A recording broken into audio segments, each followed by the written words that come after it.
Shelia Haines and my involvement was an adult education class that Shelia was running, and one year she decided that we would do emigration, and as a result, that was generally, and as a result of that we produced, just 6 of the class produced a book called No Trifling Matter. Why did the poor of Petworth and the surrounding area wish to leave Petworth and rural England and go all the way to a place that they'd possibly never heard of, had no idea what it could have been like, and leave perhaps a lot of relations behind? They were so poor that they would have possibly ended up in the workhouse and had a very miserable existence there, whereas there was the promise of a better life in Canada.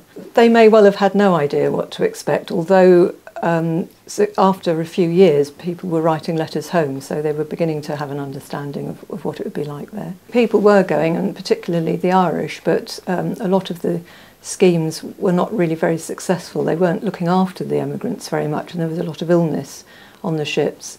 So Thomas Sockett realised that if you organised it properly and made sure people were healthy when they got on the boat, and he also kept an eye on the food that they were given, because they had rations on board ship, and they made sure that it was reasonable quality.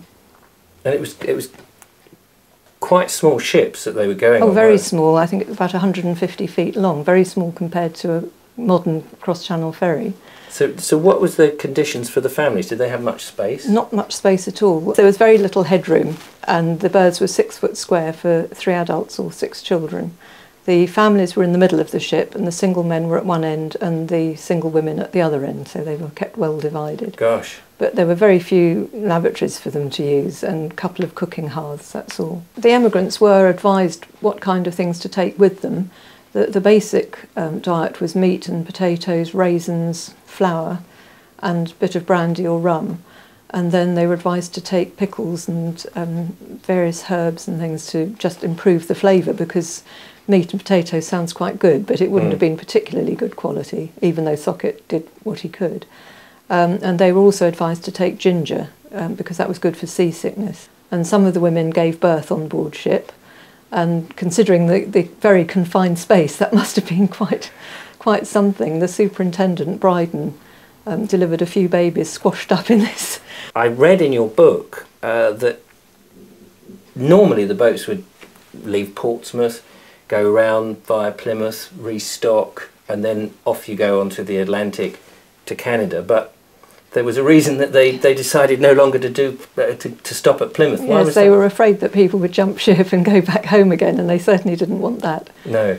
It was a long journey. After they got to Quebec, there was a long journey up the St. Lawrence, a couple of 100 miles, and then they had another couple of 100 miles to find places to settle, going on wagons, with the men walking beside the wagons and the women and children riding with the luggage. And when they got to the other end, they weren't just, I mean, I'm assuming they weren't just sort of, there's Canada, bye folks. No, they were given parcels of land, and they would then have to clear it. They weren't all ready to be farmed. They had to do all the hard work. Or if they had a trade, they would set up a trade. With the letters that they were sending home, a lot of the emigrants couldn't write, and so they would be sending it to family who couldn't read. So to make sure so that the people who received the letters knew that they were from their actual relation, they used to tear off a corner of the paper before they left home. They'd take a sheet of paper with them, tear off the corner and leave it behind, and then when the letter arrived, they'd match up the corner to the piece of paper.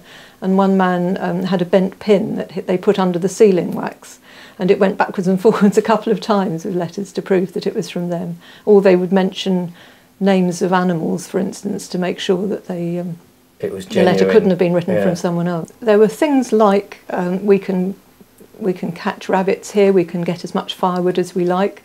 One man said we can sit down and eat food with our masters, which they'd never have been able to do in this country. They had far more freedom in that way. Sometimes they wrote home and asked for things to be sent out, or rather, if someone else was coming, if another member of the family was coming, they'd say, can you bring some seedlings with me? Actual plants, some of them were asking for. I think the relation he was writing to worked at a big house in the greenhouses, and he said, can you bring some things out with you?